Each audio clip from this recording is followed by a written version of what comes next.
Hello, everyone. So I've been thinking a lot about this particular subject, and that is the subject of revolution. I've been writing and talking about this and thinking about this since I was in high school. In fact, it was a short documentary that they had us watch in high school on the French Revolution that really got me truly fascinated with writing about revolution and studying revolution. And this led me to inquire deeper into the French Revolution, but not just that, also the Mexican Revolution and the Bolshevik Revolution. I find revolutions fascinating, but I also find them extremely educational. Why? Because human beings tend to move in cycles. We tend to live in poverty and then prosperity, and then it will reverse itself. You know, we will live in prosperity one moment, and then we're living in poverty. And within this cycle, within this this shift, we will also have revolutions.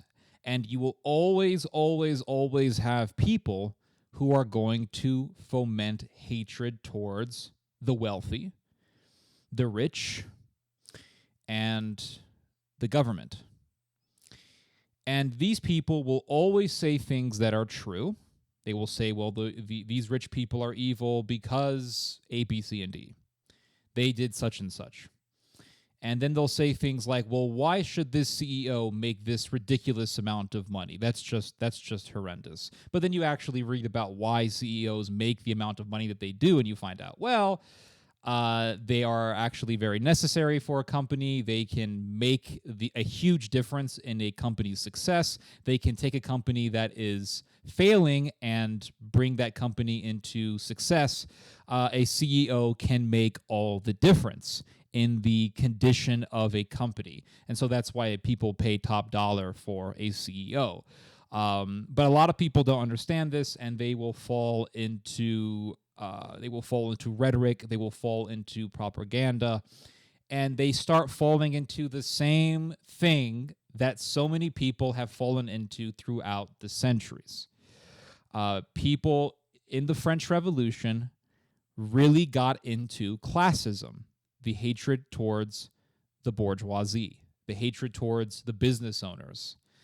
Just like in the Bolshevik Revolution, there was the massacre of the Kulaks. The Kulaks were essentially peasants who owned land.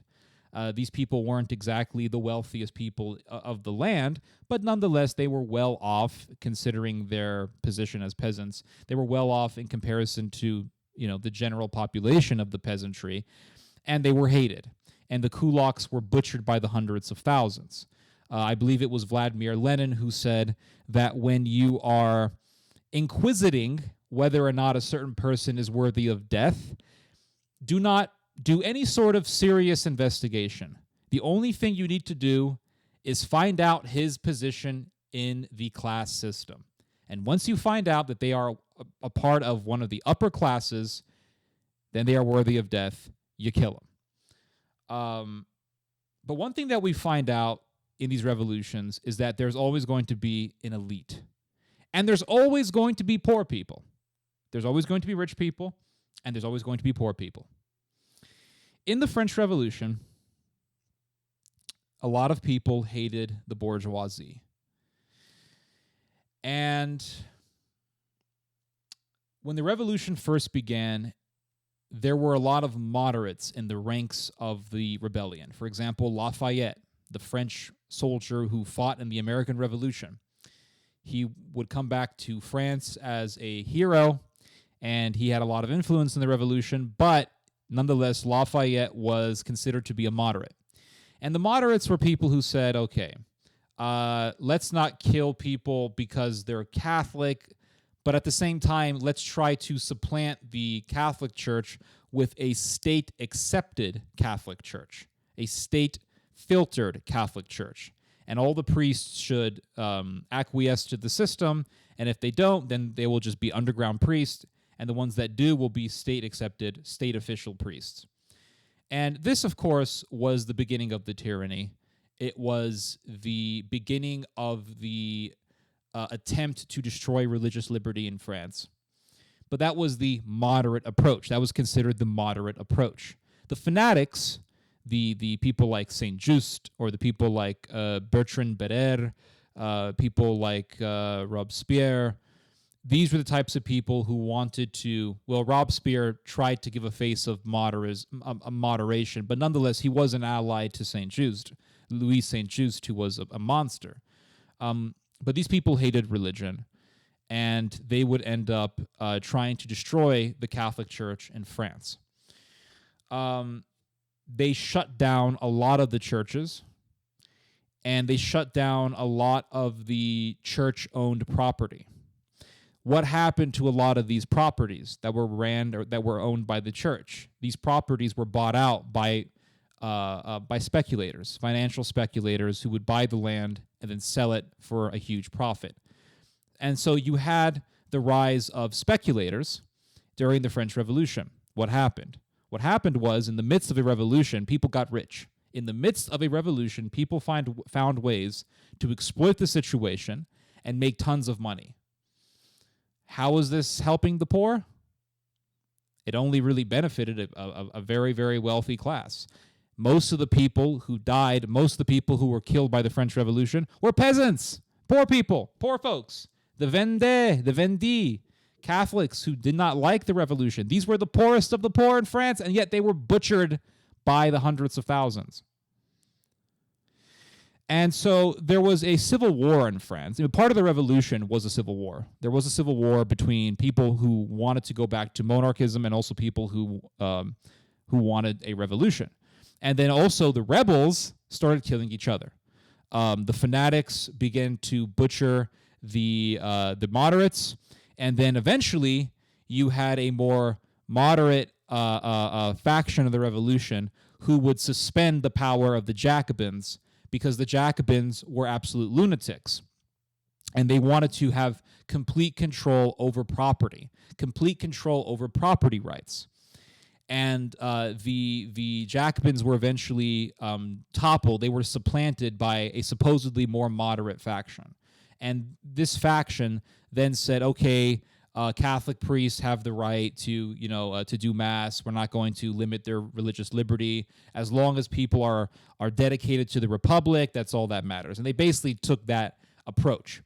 But you also had royalist uprisings that were taking place in France. The Vendée was probably the biggest one, but there was another uprising that took place, and it was quickly squashed. And after it was squashed, you had the rise of a government institution called the Directory. Now, before that, I believe it was called the Assembly. But then you had the Directory, which came next. And the Directory consisted of directors. Now, who were these directors? The financial speculators. That's who they were. They were the financial speculators. And those speculators ended up ruling France. What's also interesting is that during this royalist uprising, there was a French general who helped squash it, and that was Napoleon Bonaparte. So we also see the rise of Napoleon Bonaparte in this part of the French Revolution. I want to read to you guys an excerpt from this book, The Gods of Revolution by Christopher Dawson. So far, it's an excellent book. I'm still reading it. I'm a slow reader. But he talks about the supplanting of the higher bourgeoisie and how they were replaced by financial speculators. And it says here, their place was taken by the ruling class of self-made men who resembled the self-made men of the Industrial Revolution in their harsh individualism and their indifference to non-economic motives, while they were even more unscrupulous in their choice of means and their standards of commercial morality, since they owed their wealth not to industry and commerce, but to revolution and war. So these are people who profited from the revolution. People like, they were like those types of people who would buy the church property and sell it to make a profit. As Vandal has written, amidst the general disturbance of business affairs and transactions, one immense business continued to thrive, the revolution itself. And then he goes on to say, the resultant contrast between realities and ideals, between the revolution as a religion and the revolution as a business, inevitably produced the disillusionment and demoralization which marked the period of the Directory. Men asked themselves whether all the blood that had been shed, and this is the part that I really want to take notice of, men asked themselves whether all the blood that had been shed and all the sufferings and sacrifices that they had endured had merely served to enthrone Barras and Mrs. Tallien in place of Louis XVI and Marie Antoinette, and to enrich the hordes of speculators and profiteers who grew rich as the people perished. Now, what happened as a result of this? What happened was the first modern manifestation of a socialist movement. So he goes on to say, in their eyes, this talking about the socialists, the true end of the revolution was not individual liberty, but social equality, and to reach this end, it was necessary to go still further along the path that Robespierre and Saint-Just had traced by attacking the root of social inequality, the right of property. So they wanted to abolish property rights. Thus there arose the first genuinely socialist movement of modern times, the conspiracy of the equals, which, as Espinas insisted, was no eccentric or accidental episode in the history of the revolution, but the logical culmination and the last expression of Jacobinism. Its leader, Gracchus Babeuf, was, like Robespierre and Saint-Just, a native of Picardy and had acquired his communist ideals before the revolution from Dubois de Fosseux, who was secretary of the Academy of Arras, of which Robespierre himself was a member. So here we have the beginning of socialism in the West, and it begins in France. Do you know who also made this observation? It was Muammar Gaddafi. We think of Muammar Gaddafi that he was some moron guy who lived in the desert. Muammar Gaddafi wrote a book on his observations on, history and society. I remember reading it last year. It was a pretty good read. And Muammar Gaddafi said that socialism does not begin in Russia. It does not begin in the Bolshevik Revolution.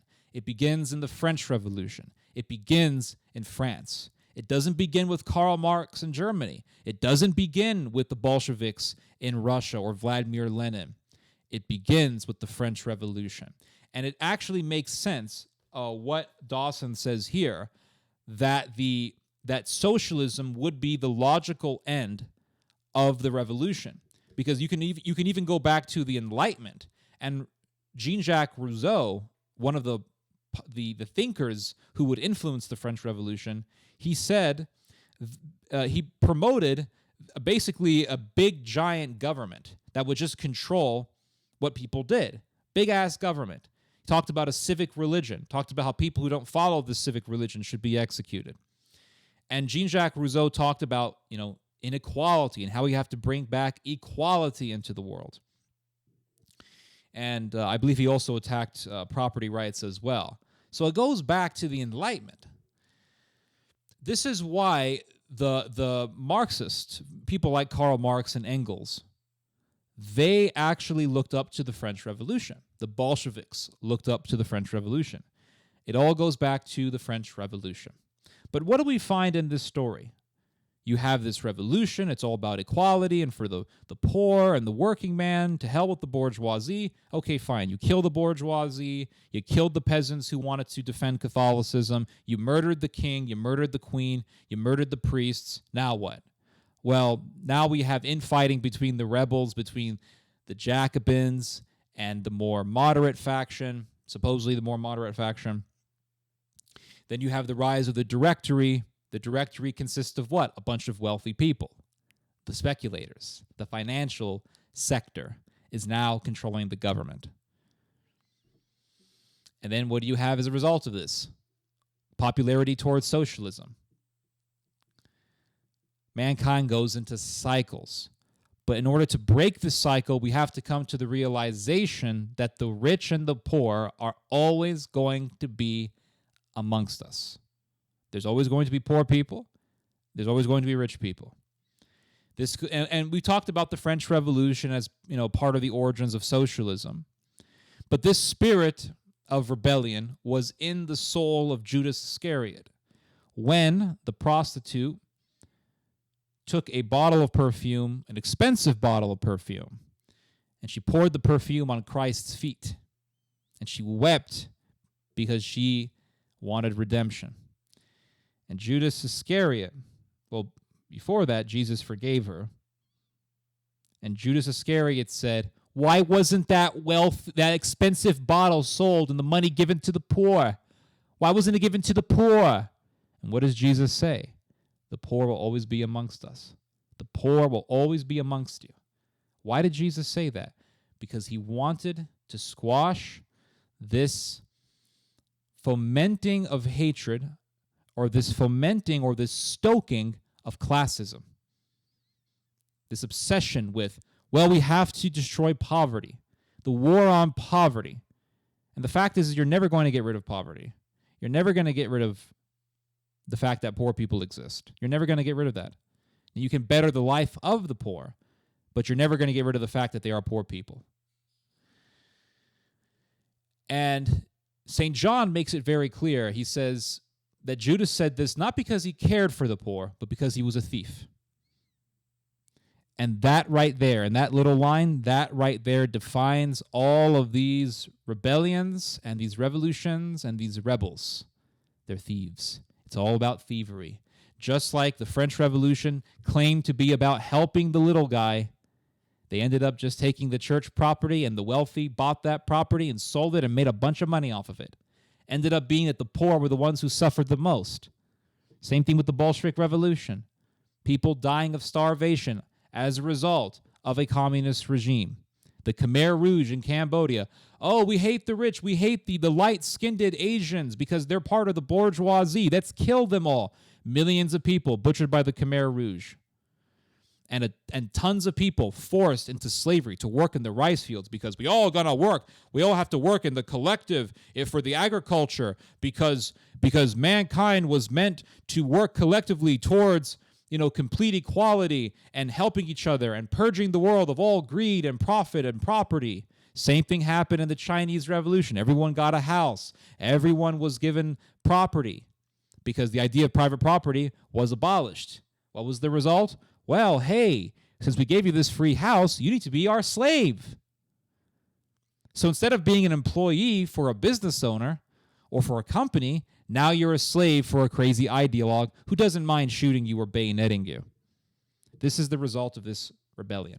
Now, why did God make it in a way that there's always going to be poor people and there's always going to be rich people?